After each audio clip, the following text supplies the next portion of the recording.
Քառօրյա պատերազմը բացասաբար է անդրադարձել Ղարաբաղ այցելելու ցանկություն ունեցող զբոսաշրջիկների վրա։ Տուրիստական ընկերության տնօրենը պատմում է, որ մինչ ապրիլ 1-յան իրադարձությունները նախատեսված էր Ռուսաստանից 50 հոգանոց զբոսաշրջիկների այց Հայաստան, այդ թվում նաև մի քանի օրյա այցելություն դեպի Արցախ, որը սակայն չեղարկվել է։ Միակ պատճառաբանությունը Ղարաբաղում ստեղծված իրավիճակն էր, ինչպես նաև սոցկայքերով անընդմեջ շրջանառվող լուրերը կապված նկարագրման հետ իրավիճակի,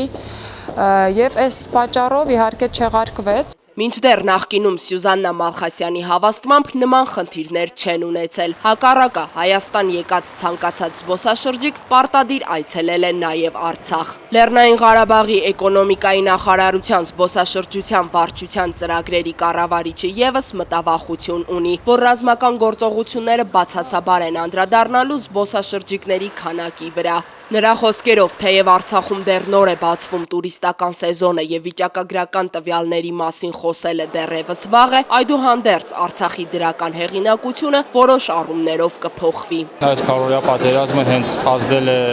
Արցախի որպես զբոսաշրջային ուղղություն դրական իմիջի վրա։ Դրա համար ենք մենք մտահոգված, որ կարող է ինչ-որ նվազում լինի, բայց դեռ գնահատականներ տալու համար դեռ վաղ է։ Փորձենք,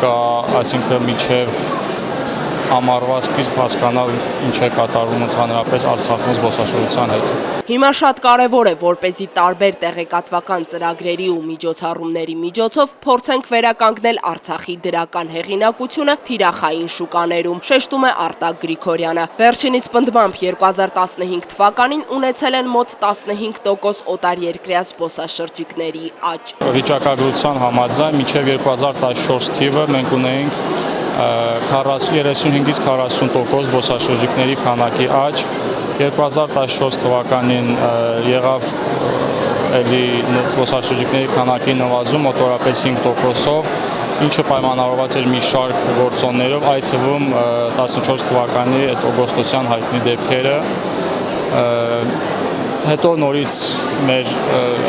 մարքեթինգային քաղաքականության շրջանակներում տարբեր միջոցառումների շնորհիվ 2015 թվականին կարողացանք ոչ միայն հասնել 2013 թվականի վիճակագրական տվյալներին, այլև մոտավորապես 20% զբոսաշրջիկների քանակի աճ ունենալ։ Արցախ այցելող օտարերկրյա զբոսաշրջիկների մոտ 55%-ը Ռուսաստանի Դաշնությունից է։ Առաջին հնգյակի մեջ երկրների մտնում են Ռուսաստանի Դաշնությունը, Ֆրանսիան, ԱՄՆ-ն, Վրաստանը եւ 2014 թվականին նաեւ բավականին մեծ քանակությամբ զբոսաշրջիկներ կային Ուկրաինայում։ Իսկ հնարավոր է, որ ապրիլ 1-յան իրադարձությունները զբոսաշրջիկների այցելության համար խթան հանդիսանան։ Կա նման զբոսաշրջության ձև, դա ռազմապատմական զբոսաշրջությունն է, որը իհարկե տեղ ունի զարգանալու, բայց չեմ կարծում, որ այս ֆոնը, տեղեկատվական ֆոնը, որ ստեղծվել է Ղարաբաղի, Արցախի շուրջ եւ ընդհանրապես այս տարածաշրջանի շուրջ, ինչ որ դրական միտումներ կունենա, բացի դրանից, որ ինքը ազդել է կոնկրետ մեր զբոսաշրջային ուղղության վրա, ինքը նաև կարող է